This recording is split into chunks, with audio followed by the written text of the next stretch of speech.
Test 4. You will hear a number of different recordings and you will have to answer questions on what you hear. There will be time for you to read the instructions and questions, and you will have a chance to check your work. All the recordings will be played once only. The test is in 4 sections. At the end of the test, you will be given 10 minutes to transfer your answers to an answer sheet. Now turn to Section 1.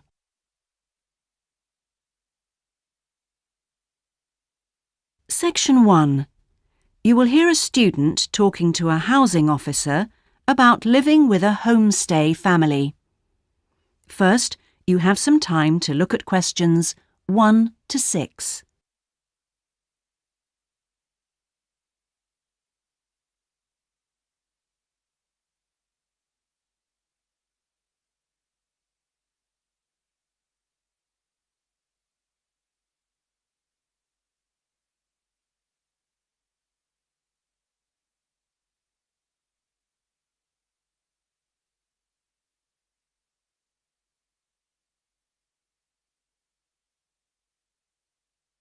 You will see that there is an example that has been done for you.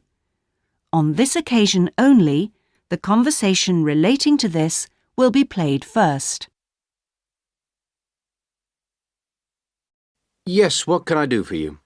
My friend is in homestay, and she really enjoys it, so I'd like to join a family as well. Okay, so let me get some details. What's your name? My name is Keiko Yuchini. Could you spell your family name for me? It's Yuchini. That's Yuichini.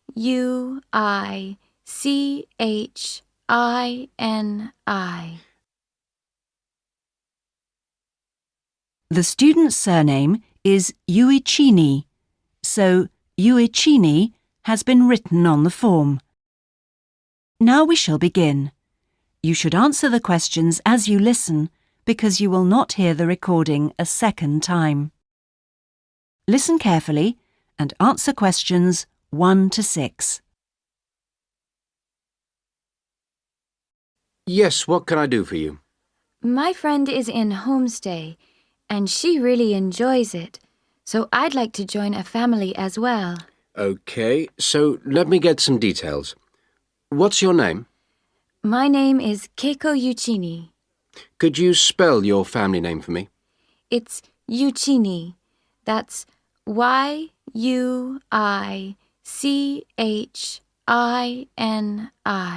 And your first name? It's Keiko. Keiko. That's Keiko Yuchini. Okay, and you're female. And your nationality? I'm Japanese. Right. And could I see your passport, please? Here it is. Okay, your passport number is JO6337. And you're how old? I'm 28 years old. Now, you live at one of the colleges. Which one? Willow College, room 21C. Right, 21C Willow College. And how long are you planning on staying with Homestay? About 4 months.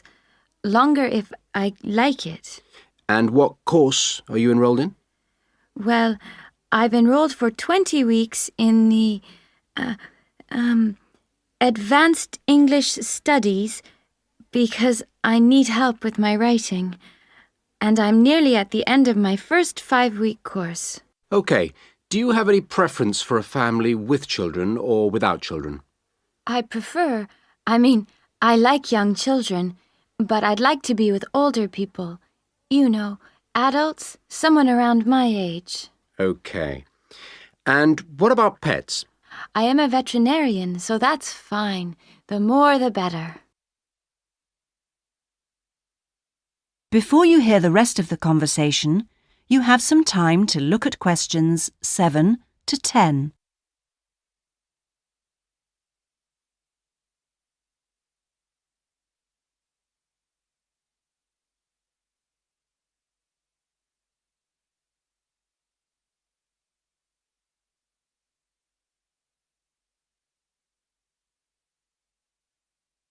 Now listen and answer questions 7 to 10. All right. Now, what about you? Are you a vegetarian or do you have any special food requirements? No, I am not a vegetarian, but I don't eat a lot of meat. I really like seafood. And what are your hobbies? I like reading and going to the movies. Do you play any sports? Yes, I joined the handball team, but I didn't like that, so I stopped playing. Now I play tennis on the weekend with my friends. All right. Let's see. Name, age, now the location. Are you familiar with the public transport system? No, I'm not really because I have been living on campus. I've been to the city a few times on the bus, but they are always late. What about the trains? I like catching the train. They are much faster. Now, let me go check on the computer and see who I've got. Listen, leave it with me. I'll check my records and I'll give you details this afternoon. Thank you for helping me. It's a pleasure. Bye. Bye. That is the end of section 1. You now have half a minute to check your answers.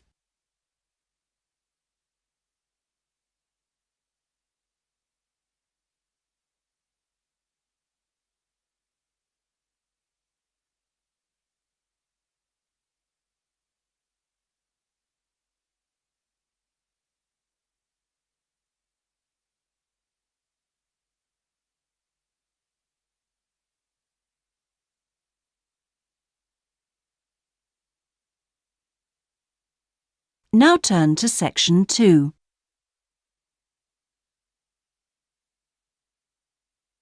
Section 2. You will hear a guide giving a tour of a park. First, you have some time to look at questions 11 to 14.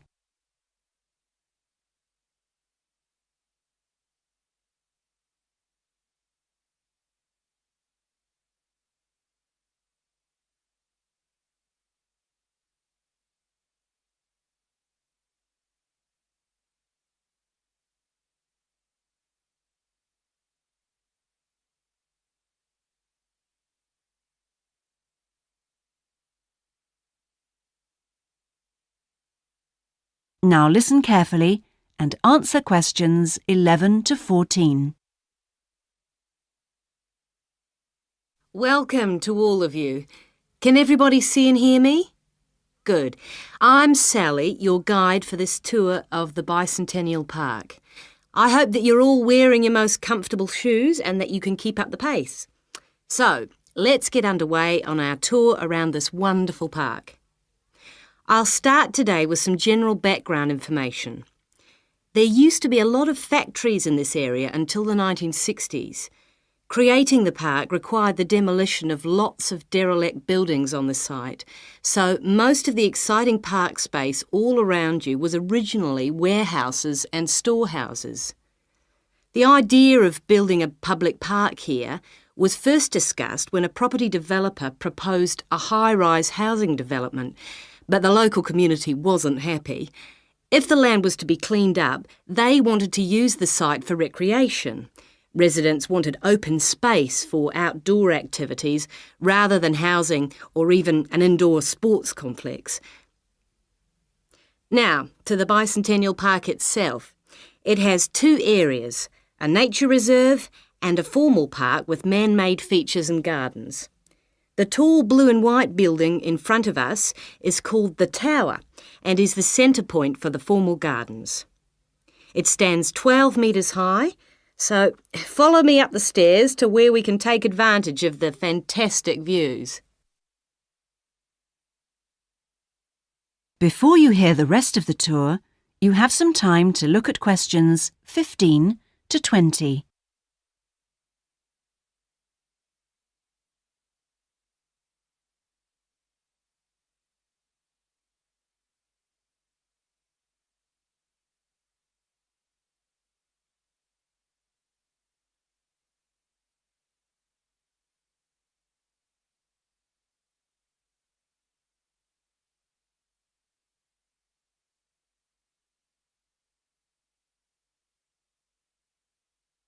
Now listen and answer questions 15 to 20. Well, here we are at the top of the tower, and we're going to look at the view from each direction. Out to the east, the large buildings about 1 kilometre away are on the Olympic site. There's an indoor arena for gymnastics, a stadium for track and field, and a swimming pool for races and synchronised swimming, and also diving. If you look carefully down there, you can see the train lines. The Olympic site has its own station to encourage the use of public transport. There is also a car park, but it only holds a limited number of cars.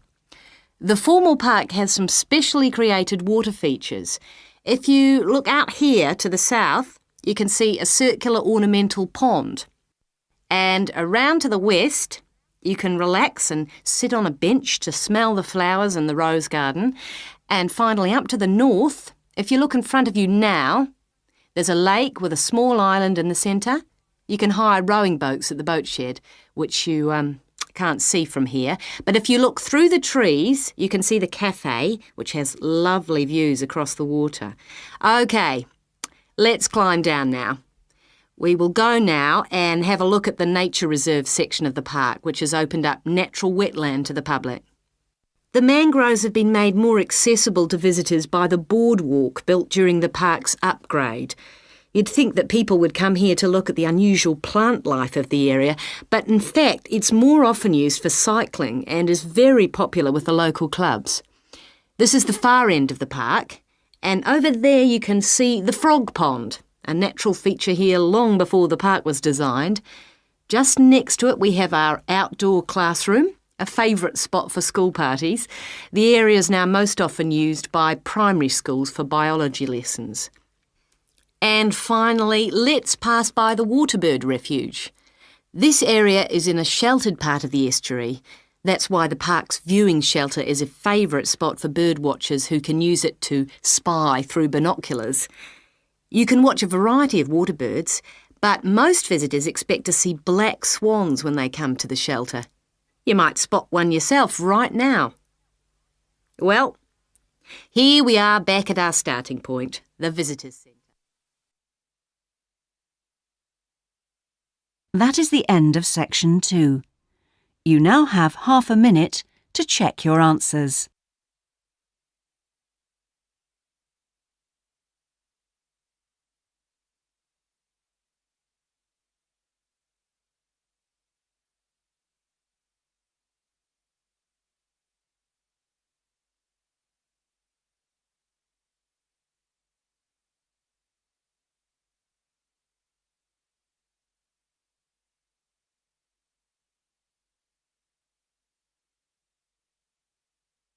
Now turn to section 3.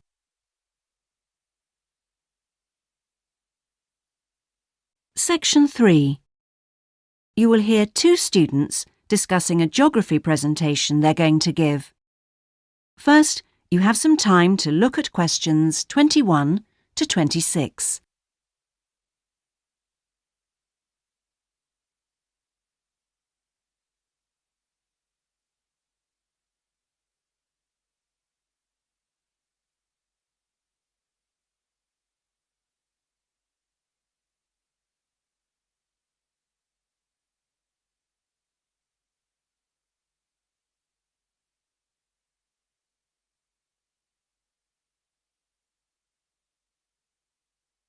Now listen carefully and answer questions 21 to 26. Remind me, Trevor, how long is the presentation? Dr. White said 3 per hour. So about 20 minutes. Well, it'll be 15 minutes per presentation. And 5 minutes for questions? And is this one going to be assessed? No, not this time round, because it's the first one, you know. Oh, good news. Well, Trevor, what are we going to include? Well, do you think we ought to give some historical background? Oh, no, definitely not. We won't have time. OK, but I think we ought to say something about the geographical location, because not a lot of people know where the islands are. Yes, OK. I'll take notes, shall I? Yeah, that'd be a help. So, Geographical location? Then we ought to give an overview of the whole education system. Shouldn't we say something about the economy? You know, agricultural produce, minerals and so forth? Well, Dr. White said we shouldn't go into that sort of detail. But it's pretty important when you think about it, you know, because it does influence the education system. Look, let's think about that one later, shall we? Let's see how we're doing for time. OK, so general overview of education? Of course. And then the role of English language. No, that goes in the language policy seminar, don't you remember? Are you sure? Positive. All right. So those are the topics we're going to be covering.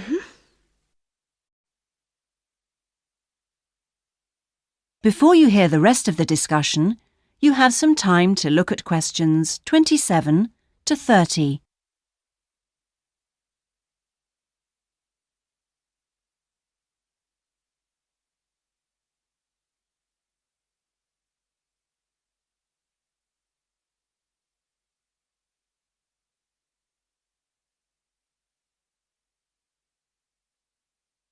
Now listen and answer questions 27 to 30. We need to think about what to prepare.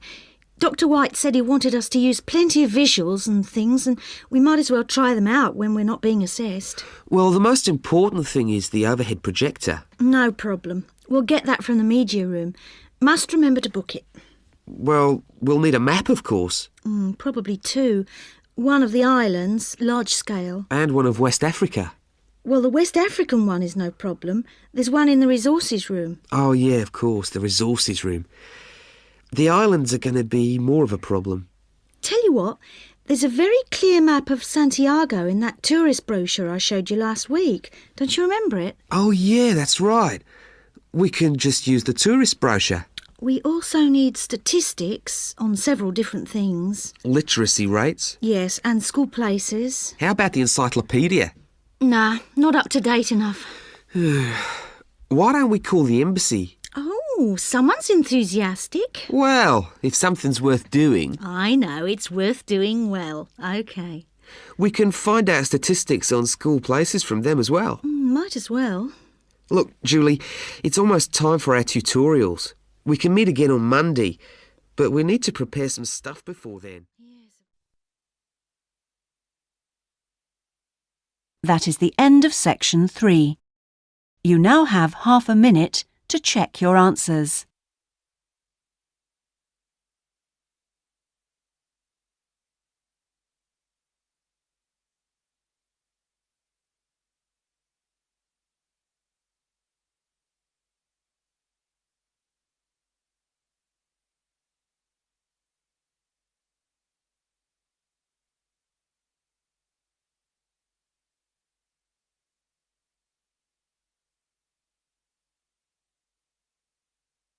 Now turn to section 4.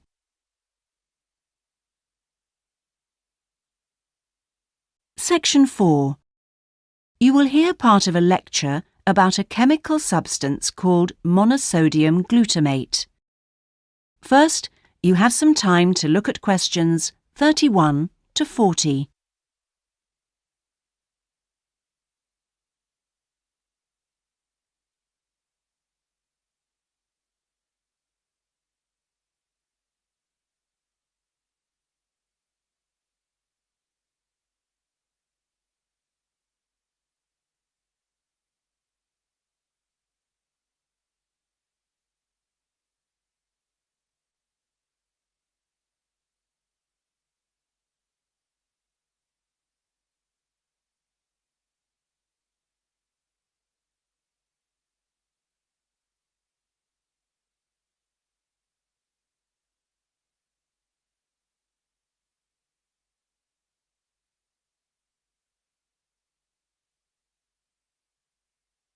Now listen carefully and answer questions 31 to 40.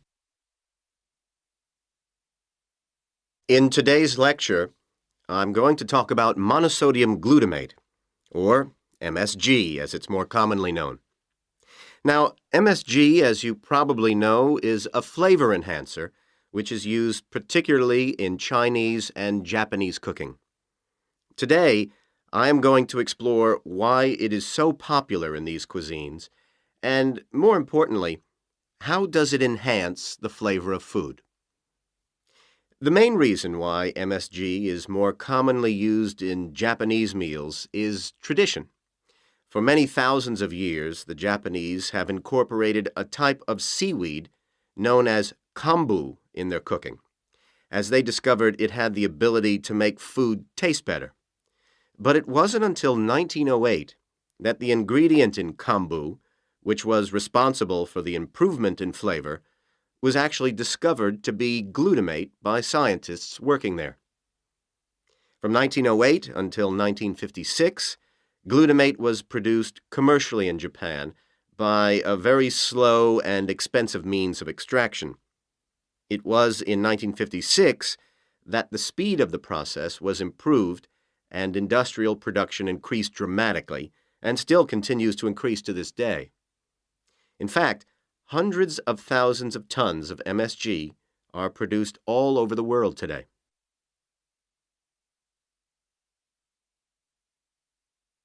So what exactly is MSG? Well, monosodium glutamate contains 78.2% glutamate, 12.2% sodium, and 9.6% water. Glutamate is an amino acid that can be found naturally in all protein-containing foods. So this includes food such as meat and cheese. It is widely known that Chinese and Japanese food contains MSG, but many people don't seem to be aware that it is also used in foods in other parts of the world.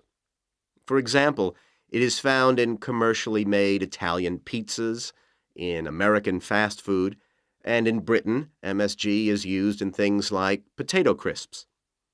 So, how exactly does MSG work? Well, in the Western world, we commonly talk of 4 tastes, and I'm sure you're all familiar with the concepts of sweet, sour, bitter, and salt.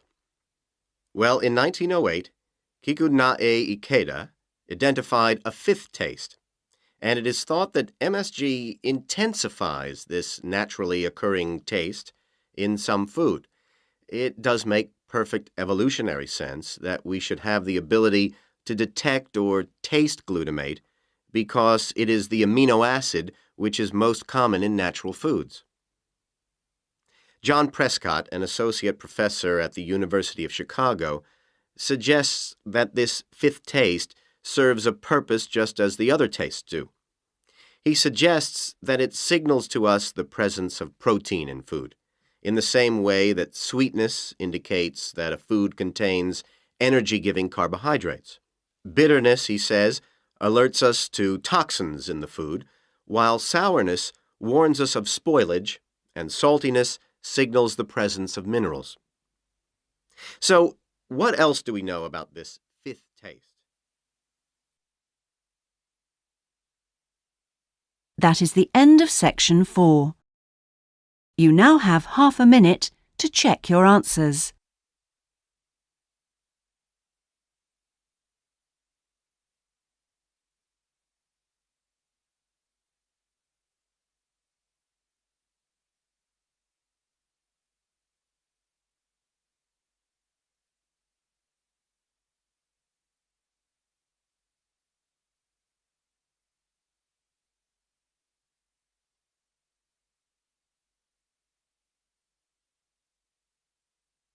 That is the end of the listening test. In the IELTS test, you would now have 10 minutes to transfer your answers to the listening answer sheet.